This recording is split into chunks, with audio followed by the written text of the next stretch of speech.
Bonjour Jean-Solaire Couetté et merci pour votre invitation. Dominique Trinquant, vous suivez de très près l'actualité en France et en Afrique. Des milliers de manifestants rassemblés à Niamey pour réclamer le départ des soldats français. Quelle appréciation faites-vous de ces événements? Écoutez, ces manifestations qui ont eu lieu à Niamey m'attirent deux remarques. La première, c'est qu'il y a eu une grande mobilisation, plus que les jours précédents, en particulier dans le stade où il y avait relativement peu de monde, et que ces manifestations ont lieu à Niamey, qui est quand même le fief de l'opposition au président Bassoum. Et donc, il y a une mobilisation engagée par la junte pour rassembler les gens sur le mot d'ordre du départ de la France. Voilà, ça ne veut pas dire que sur la population des 25 millions de Nigériens, des 2,5 millions d'habitants de Niamey, les milliers de manifestants rassemblés représentent l'ensemble de la population. Mais certainement, nous sommes dans un bras de fer entre, d'une part, la junte et la France, qui sert de bouc émissaire facile dans la crise actuelle dirigée par la junte. Depuis le coup d'État du 26 juillet dernier, qui a vu la chute du président Bazoum, président démocratiquement élu au Niger, la France, avec un ton dur, demande le retour à l'ordre constitutionnel, et cette même France prône une intervention musclée de la CEDEAO au Niger. Comment comprendre cette posture radicale de la France face à ce coup d'État? Écoutez, la position de la France ne fait que refléter en fait la position de la communauté internationale. Je voudrais rappeler qu'il y a une déclaration du Conseil de sécurité, avec la Russie inclus d'ailleurs, qui demandait le retour à l'ordre constitutionnel. L'Union africaine a fait de même et la CEDEAO a fait de même. Alors la France ne fait qu'appuyer cette position. Simplement, évidemment, la France, en tant qu'ancien pays colonisateur, est mis en exergue par la junte pour rassembler des manifestants en jouant sur le sentiment anti-français qui existe dans les zones urbaines auprès d'une intelligentsia en particulier qui est dans la difficulté économique. Mais la France n'a que la position de l'ensemble de la communauté internationale. Simplement, il est plus facile, je le répète encore, de la marquer comme bouc émissaire pour essayer de stigmatiser et de rassembler autour de la junte. Dominique Trinquant, le Niger vient de retirer l'immunité et le visa diplomatique de l'ambassadeur de France à Niamey. Sylvain Ité s'est donc vu expulsé. La lettre d'expulsion a été rejetée par la France, remettant en cause la légitimité de son signataire. La France, Dominique Trinquant, a-t-elle le droit de maintenir un ambassadeur expulsé par les dirigeants du Niger?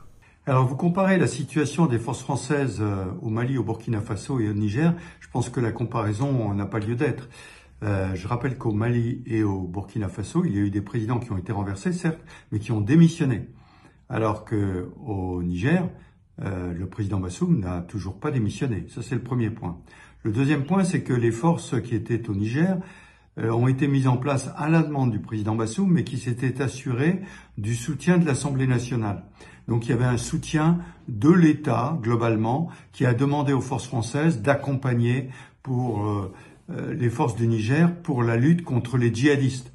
Et c'est pour ça que la France, aujourd'hui, ne reconnaît pas une demande qui est formulée par un gouvernement qui n'est pas reconnu légalement par personne dans la communauté internationale, sauf bien sûr le Mali et le Burkina Faso, mais pour les autres, il n'est pas reconnu. Et donc, alors que la demande d'assistance de l'armée française au Niger était effectuée par un gouvernement officiellement reconnu et légalement élu. Voilà pourquoi la position de la France est différente au Niger, du Mali et du Burkina Faso.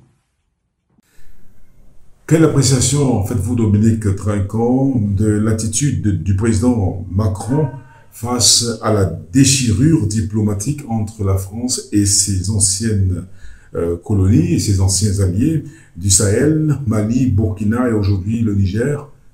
Comment appréciez-vous l'attitude d'Emmanuel Macron?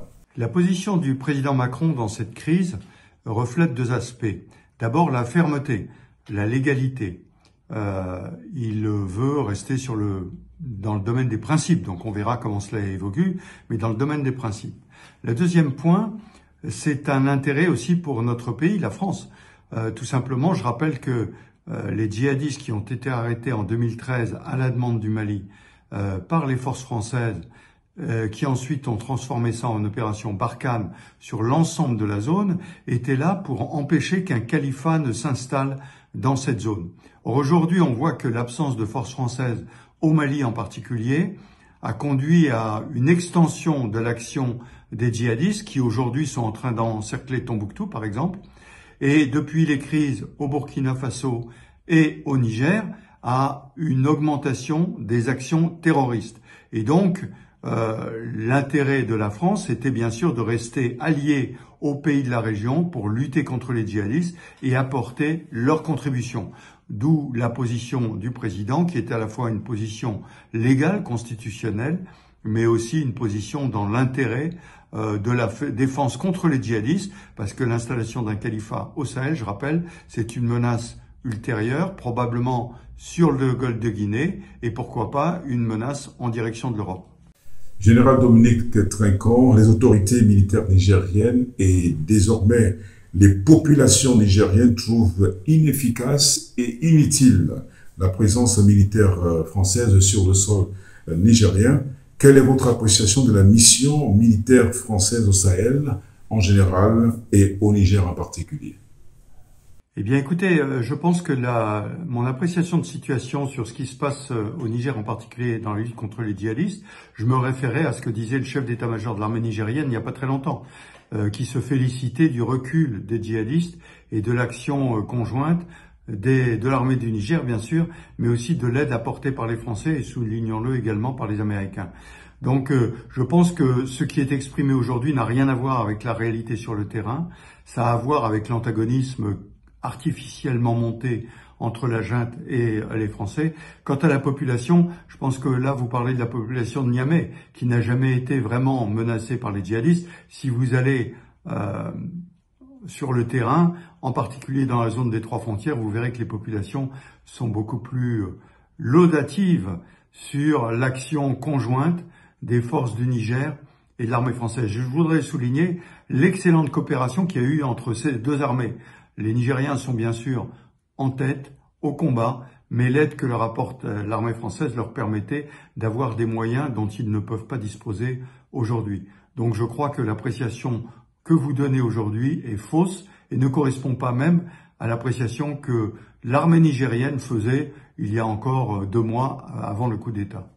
Général Dominique Trinquant, on vient d'enregistrer un autre coup d'État, cette fois au Gabon, tout à côté du Cameroun, un coup d'État dont l'auteur est nul autre que le général Brice Oligui Nguema, auteur de ce putsch qui a d'ailleurs prêté serment devant la Cour constitutionnelle, avec des militaires à la tête des anciennes colonies françaises. Doit-on craindre aujourd'hui pour les intérêts de la France dans les pays francophones d'Afrique? Alors vous citez le coup d'État qui vient d'avoir lieu au Gabon. Comme vous l'avez vu, ceci n'a strictement rien à voir. C'est une affaire de famille avec des élections qui sont contestées, mais qui étaient déjà contestées la dernière fois. Et donc un pouvoir temporaire s'est mis en place et celui-ci a demandé bien sûr à continuer la coopération avec la France en particulier et avec les institutions internationales. Il faut rappeler qu'au Gabon, il y a un déploiement français de 400 hommes à peu près qui sera ramené à 200 dans les mois qui viennent et que ceci a lieu depuis 1960, ce qui n'est pas du tout le cas au Niger, puisqu'au Niger, c'est une base opérationnelle qui a été déployée pour faire action contre les djihadistes. Au Gabon, il n'y a pas cette menace djihadiste. Donc le rapport que vous citez entre la France et ses anciennes colonies, pour moi, ça n'est pas ça le sujet. Le sujet, c'est le rapport entre l'Afrique et la démocratie.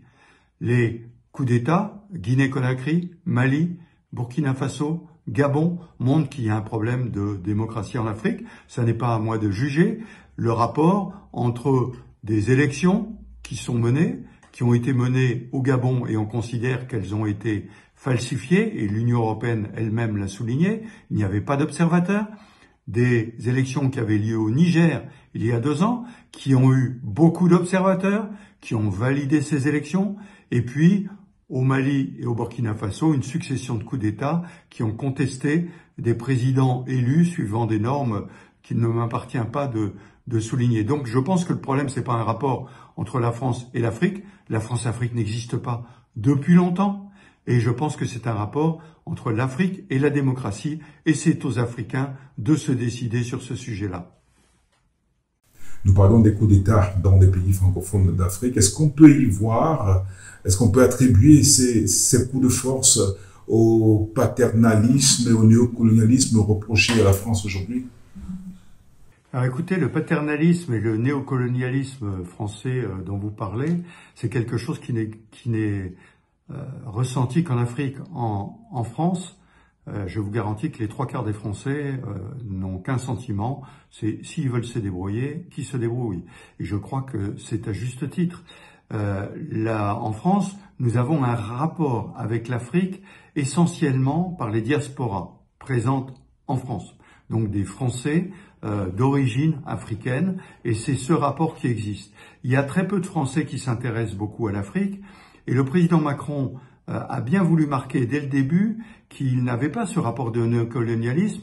La meilleure preuve, c'est que il allait plutôt voir les pays anglophones, et lorsqu'il a réuni, comme à Montpellier, les Africains, c'était à part des diasporas et de la jeunesse africaine, et non pas le rapport avec les États africains. Donc je pense que il y a effectivement un problème de perception.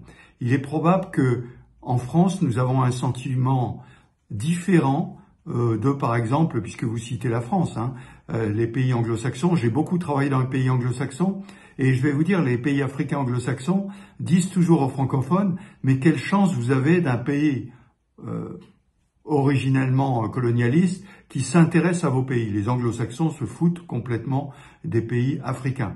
Donc je pense qu'il faut effectivement redresser la barre, faire comprendre que la France-Afrique n'existe plus, que les pays africains depuis 60 ans sont indépendants, ils décident d'eux-mêmes, et que la France dans cette affaire-là n'est là que pour aider, pour le signaler simplement sur le Niger.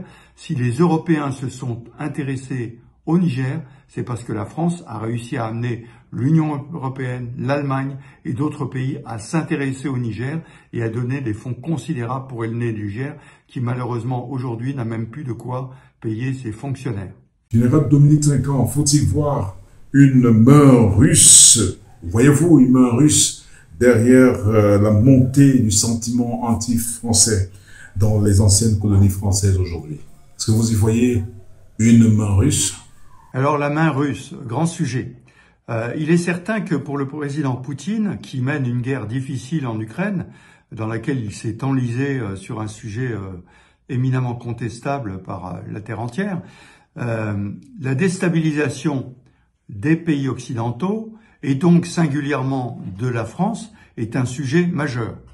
En prenant chronologiquement, il réussit en République centrafricaine, il réussit au Mali, au passage en faisant relais avec une milice, Wagner hier, peut-être une autre demain, qui est payée par les pays africains. Donc si vous voulez, il y a quand même une disproportion. Ce sont les pays africains qui payent les mercenaires qui sont dans leur pays pour défendre leur gouvernement en Centrafrique, pour défendre les putschistes au Mali. Il n'y a pas de lutte contre les djihadistes par Wagner, ça n'existe pas. Ça, c'est le premier point. Au Burkina Faso, il y a des discussions, on n'en sait rien. Au Niger, je pense que ça n'a rien à voir. Ça ne veut pas dire que la Russie n'essaiera pas d'infiltrer, et essaye déjà, on le voit par les drapeaux russes qui sont agités, d'agiter contre la France. Donc oui, la Russie est présente, elle cherche à s'infiltrer parce qu'elle a intérêt à déstabiliser les pays occidentaux, et les déstabiliser en Afrique est aussi un objectif à atteindre. Le seul problème, c'est que l'aide est minimale. Je le répète, ce sont les gouvernements qui payent ces milices, et ces milices ont une action assez restreinte contre les menaces principales, qui est la menace djihadiste, en particulier au Mali. S'il y avait quelque chose à faire pour sauver la France-Afrique, Dominique Trinquant, que conseillerez-vous à l'Élysée, que conseillerez-vous à la France? Alors vous me demandez s'il faut faire quelque chose pour sauver la France-Afrique. Je crois que ça n'est pas du tout l'objet. Il n'y a pas à sauver la France-Afrique. L'Afrique a besoin de la France, a besoin de l'Europe. La France a besoin de l'Afrique. L'Afrique est un continent avec lequel nous avons une histoire commune, une langue commune très importante, une grande partie de l'Afrique parle français, et ensuite un destin commun, parce que la population africaine ne cesse d'augmenter, alors que la population européenne ne cesse de diminuer. Donc il y a un destin commun.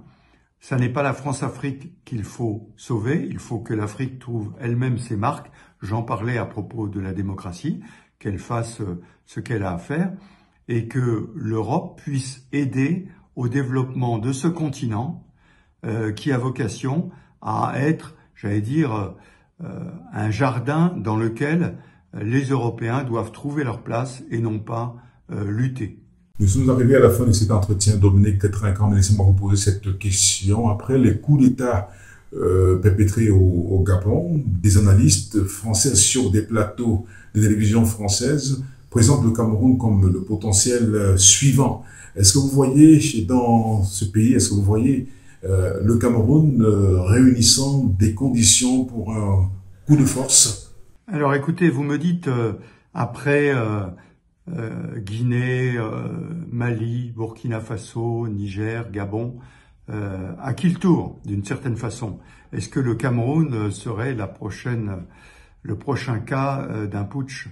Écoutez, je pense, je ne le souhaite pas. Les transitions militaires ne sont jamais une bonne solution. Les transitions démocratiques sont une bonne solution. Maintenant, il est vrai qu'au Cameroun, il y a un régime en place depuis très très longtemps. Il va falloir voir comment la succession s'organise. Est-ce que l'armée doit y participer?